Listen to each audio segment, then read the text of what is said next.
എല്ലാവിധ ലാബ് ടെസ്റ്റുകൾക്കും MHL smart labs, Dubai road, Eriyad, Bahadur mall, Kara and Manus properties, Asmabi college. Muziris cultural organisation നിലവിൽ വന്നു. കലാസാഹിത്യ രംഗത്ത് പ്രവർത്തിക്കുന്ന കൊടുങ്ങല്ലൂരിലെ 200-ൽ പരം ശ്രദ്ധേയ വ്യക്തിത്വങ്ങളുടെ കൂട്ടായ്മയായ മുജിരി ഓർഗനൈസേഷൻ സംഘടനയുടെ ഉദ്ഘാടനം മാധ്യമപ്രവർത്തകനും സിനിമാ പ്രവർത്തകനുമായ ശശികുമാർ നിർവഹിച്ചു.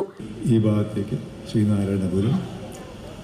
എൻ്റെ കുട്ടിക്കാലം മുതൽ, കുട്ടിക്കാലം എന്ന് പറഞ്ഞാൽ നിങ്ങളിൽ പലരും ജനിച്ചിട്ടൊന്നുണ്ടാവില്ല, 1960കളിൽ ഞാൻ സ്കൂളിൽ പഠിക്കുമ്പോൾ, ബോംബെയിൽ സ്കൂളിൽ പഠിക്കുമ്പോൾ സമ്മർ വെക്കേഷൻസിന് വരുന്ന ഒരു സ്ഥലമാണ് കേരളം. അത് ഞാൻ വളരെ ഗ്രേറ്റ് ആങ്സൈറ്റിയോടും വിത്ത് ഗ്രേറ്റ് എക്സ്പെക്റ്റേഷൻ കാത്തിരിക്കുന്ന ഒരു സമയമാണ് ആ സമ്മർ വെക്കേഷൻ. അപ്പോൾ ഇവിടെ വന്നാൽ സ്വാഭാവികമായിട്ടും അല്ലെങ്കിൽ ഒരു റെഗുലറായിട്ട് ശ്രീകാളീശ്വരി തിയേറ്ററിലും SN തിയേറ്ററിലും വരുന്ന എല്ലാ പടങ്ങളും കാണും. ശ്രീകാളീശ്വരി തിയേറ്ററിന് ഓപ്പോസിറ്റിൽ മാരാരുടെ ഒരു ഹോട്ടൽ ഉണ്ടായിരുന്നു. അവിടെ പോയി മസാല ദോശ തിന്നുകൊണ്ടിരിക്കും. അപ്പോഴാണ് ഈ ചെണ്ടകൊട്ട് അവിടെ പടം തുടങ്ങുന്ന നിങ്ങൾക്കൊക്കെ പലർക്കും അറിയാമായിരിക്കും, അറിയില്ലായിരിക്കും. ചെണ്ട കൊട്ടിയിട്ടാണ് ഇങ്ങനെ പടം തുടങ്ങാൻ പോകുന്നുള്ളത് അവർ അനൗൺസ് ചെയ്യുക. അതായത് 2-3 പേര് എന്ന് ചെണ്ട കൊട്ടും. അപ്പോൾ നമ്മൾ ഒന്ന് ടിക്കറ്റ് വാങ്ങി പോയിരിക്കും.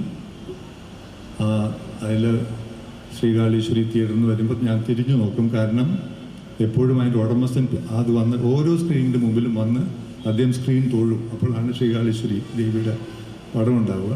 അങ്ങനെയാണ് പടം ആരംഭിക്കുക. അപ്പോൾ ഇതൊക്കെ എൻ്റെ ഓർമ്മയിൽ വളരെ ദ റെച്ച്ഡ് ഇൻ മൈ മെമ്മറി.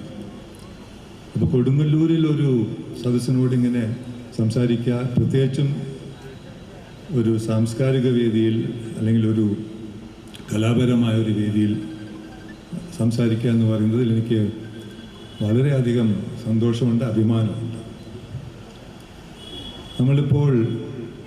ഞാനിപ്പോൾ കമാലിനോട് പറയായിരുന്നു, ഞാനൊരു മാധ്യമപ്രവർത്തകനാണ്. അതാണ് എൻ്റെ ജീവിതം. എനിക്ക് ഓർമ്മയുള്ള കാലം മുതൽ ഞാൻ പ്രവർത്തനത്തിലേക്ക് കടക്കുന്നത് തന്നെ സിനിമാ നിരൂപകനായിട്ടാണ്, ഹിന്ദു പത്രത്തിൻ്റെ. കാരണം എനിക്ക് സിനിമ എന്ന് പറയുന്നത് അന്നും ഇന്നും വലിയ എൻ്റെ ഒരു പാഷനായിരുന്നു. അതുകൊണ്ട് ഇപ്പോൾ കമാലിൻ്റെ ഒക്കെ പെരുമഴക്കാലം എന്ന് പറയുന്ന ഒരു സിനിമ, ഒരു സിനിമ മതി. These are all epoch making milestones in Indian celluloid history. നമ്മളിവിടെ